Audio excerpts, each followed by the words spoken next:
Assalamualaikum warahmatullahi wabarakatuh. Halo teman-teman semuanya. Perkenalkan, kami dari kelompok 8 mata kuliah Ekonomi Sumber Daya Alam dan Lingkungan Fakultas Ekonomi, Jurusan Ekonomi Pembangunan 2019, Universitas Sriwijaya. Kelompok 8 ini terdiri dari 4 anggota, yaitu saya sendiri Dita Ananda, yang kedua Raicita Razak, yang ketiga Bagas Nikola Anelka, dan yang keempat Kirana Ramanisa Wigatidingru. Pada kesempatan kali ini kami akan menjelaskan mengenai ekonomi sumber daya perikanan. Jadi, kalau kalian ingin tahu apa saja sih yang ada di dalam ekonomi sumber daya perikanan, yuk simak video ini sampai selesai. Sebelum kita masuk ke dalam materi, jangan lupa untuk like, komen, dan subscribe channel ini ya. Keep on watching! Perikanan seperti halnya sektor ekonomi lainnya merupakan salah satu aktivitas yang memberikan kontribusi terhadap kesejahteraan suatu bangsa sebagai salah satu sumber daya alam yang bersifat diperbaharui atau renewable. Pengelolaan sumber daya ini memerlukan pendekatan yang bersifat menyeluruh dan tentunya sangat hati-hati. Pada mulanya, pengelolaan sumber daya ini banyak didasarkan pada faktor biologis semata.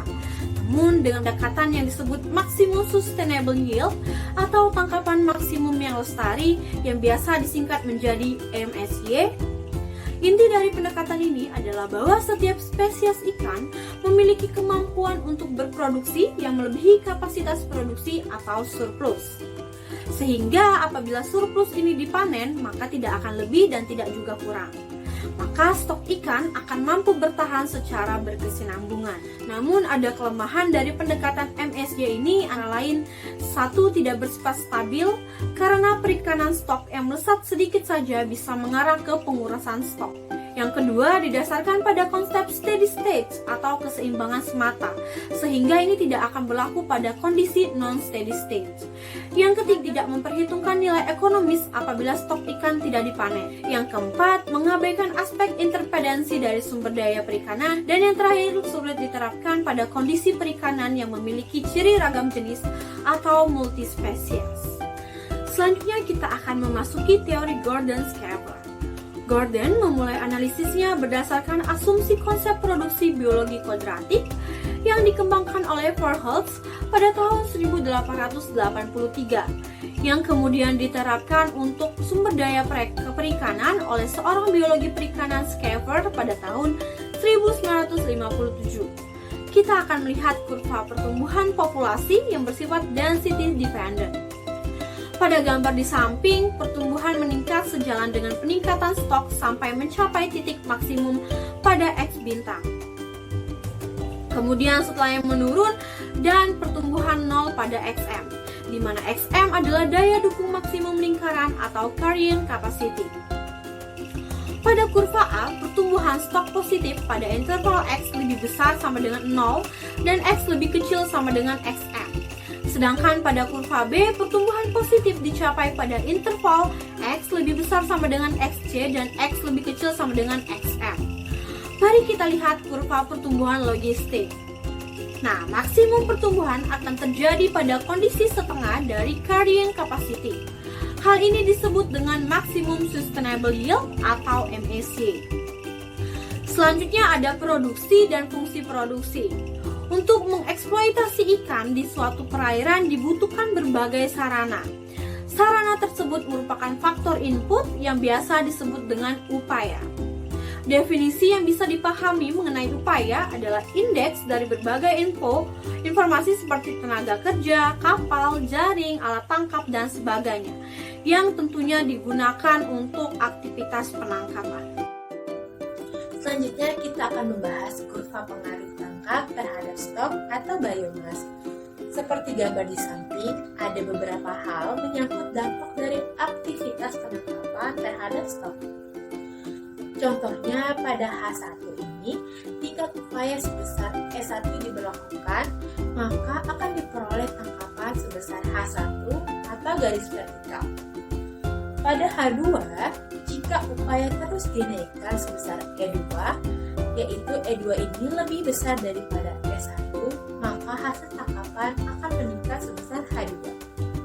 selanjutnya kita lihat pada H3, jika upaya terus dinaikkan misal sebesar E3, maka E3 ini akan lebih kecil dari E2. Jadi, eksploitasi semacam ini tidak efisien secara ekonomis karena tingkat produksi yang lebih sedikit harus dilakukan dengan tingkat upaya yang lebih besar. Konsekuensi dari keadaan seperti ini akan dibahas secara lebih terperinci pada aspek ekonomi akses terbuka. Selanjutnya ada asumsi-asumsi untuk mengembangkan model Gordon Scale. Yang pertama, harga satuan output rupiah per kilogram diasumsikan konstan atau permintaan diasumsikan elastis sempurna. Yang kedua, biaya persatuan upaya atau C dianggap konstan. Yang ketiga, spesies sumber daya ikan bersifat tunggal atau single species. Yang keempat, struktur pasar bersifat produktif. Dan yang terakhir, hanya faktor penangkapan yang diperhitungkan atau tidak termasuk faktor pasca panen dan lain sebagainya. Kurva model Gordon-Schaffer. Pada kurva Gordon-Schaffer, keuntungan lestari yang maksimum akan diperoleh pada tingkat upaya di mana jarak vertikal antara penerimaan dan biaya merupakan jarak terbesar, yaitu pada garis BC. Pada kondisi open access, tingkat upaya atau efek yang dibutuhkan jauh lebih banyak dari yang semestinya untuk mencapai keuntungan optimal yang lestari. Tingkat upaya yang dibutuhkan untuk mencapai titik optimal secara sosial atau E0 lebih kecil dibanding yang dibutuhkan untuk mencapai titik FSY atau EFSY. Dengan demikian, bisa kita katakan bahwa tingkat upaya pada titik keseimbangan lebih bersahabat dengan lingkungan dibanding dengan tingkat upaya. Kurva optimasi perikanan model Cox. Dalam memahami ekonomi sumber daya perikanan, Cox lebih mendekati dari sisi kriteria optimasi kesejahteraan, surplus konsumen, dan rantai sumber daya. Pendekatan faktor output atau produksi atau yield dalam model Cox ini, harga per unit output mengikuti kurva permintaan, memiliki kemiringan yang negatif, sehingga pengukuran terhadap surplus konsumen dimungkinkan. Kebijakan ekonomi sumber daya ikan. Perikanan dengan rezim pengelolaan akses terbuka menimbulkan inefisiensi ekonomi karena selain menghilangkan potensi rente ekonomi sumber daya, juga terjadi capital waste. Untuk mencegah terjadinya economic inefficiency, beberapa instrumen ekonomi dapat diberlakukan antara lain penetapan pajak pada input dan output, pembatasan upaya, serta kuota. Pajak terhadap input. Pajak terhadap input atau pajak yang diterapkan per unit upaya sebesar T akan menyebabkan peningkatan biaya per unit upaya, sehingga kurva biaya total atau TC akan bergeser sebesar TC sama dengan C plus T E. Kurva pengaruh pajak per unit terhadap keseimbangan akses terbuka. Upaya dapat mengurangi jumlah upaya dari E tak hingga ke tingkat upaya sebesar ET tak hingga. Dalam kondisi akses terbuka, rente sumber daya tetap tidak diperbolehkan. Yang terjadi adalah transfer rente ekonomi ke pemerintah sebesar T tidak ditunjukkan kepada garis AB. Pajak terhadap output. Selain dengan menggunakan pajak terhadap input, pemerintah juga bisa menerapkan pajak terhadap output berupa pajak per kilogram ikan yang ditangkap. Kurva pengaruh pajak persatuan output terhadap keseimbangan akses terbuka. Akibat dari pajak persatuan output, kurva TR bergerak turun menjadi TRT. Titik pertemuan antara kurva TC dan kurva TRT menghasilkan keseimbangan upaya setelah pajak, sehingga upaya dari E tak hingga menjadi ET tak hingga dan pemerintah memperoleh penerimaan dari pajak sebesar jarak AB.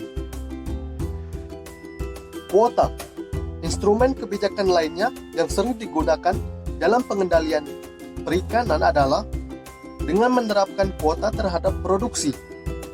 Instrumen ini dianggap mampu menghilangkan eksternalitas negatif yang sering terjadi pada perikanan. Dengan adanya kuota, fenomena race for fish yang sering terjadi pada perikanan bisa dihilangkan karena setiap nelayan dipastikan akan memperoleh bagian untuk menangkap. Model dinamik ekonomi sumber daya ikan.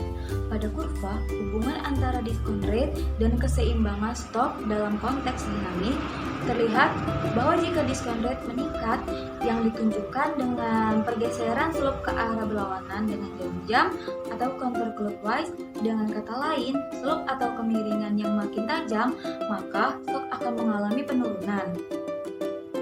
Untuk sumber daya terbarukan seperti ikan sendiri, tidak termasuknya faktor waktu bisa menyebabkan akibat yang serius dalam pengelolaan sumber daya ikan.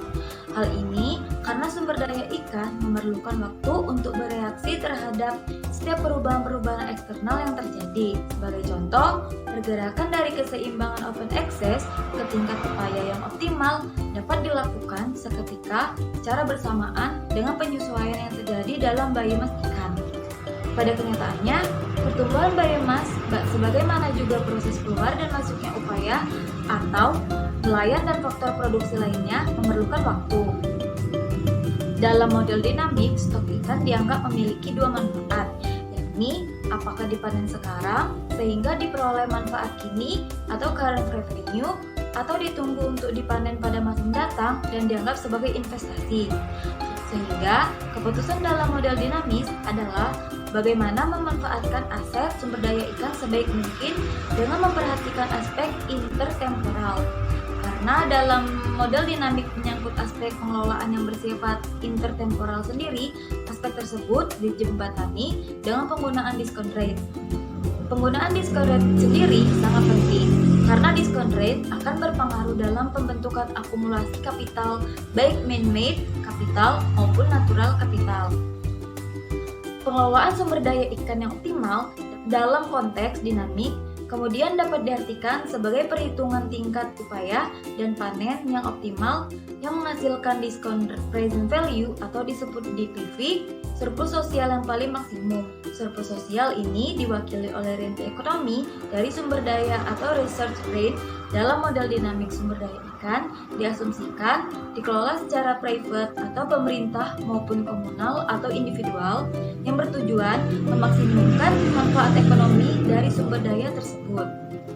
Sumber daya ikan merupakan sumber daya terbarukan dengan tingkat kompleksitas dan ketidakpastian yang relatif tinggi.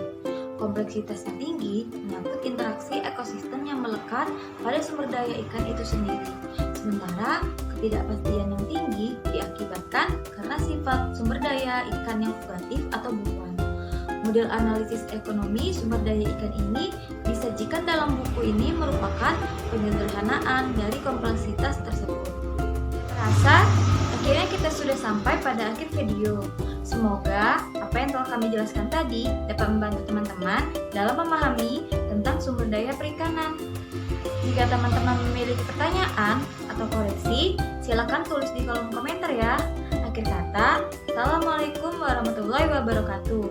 Sampai ketemu lagi di video selanjutnya.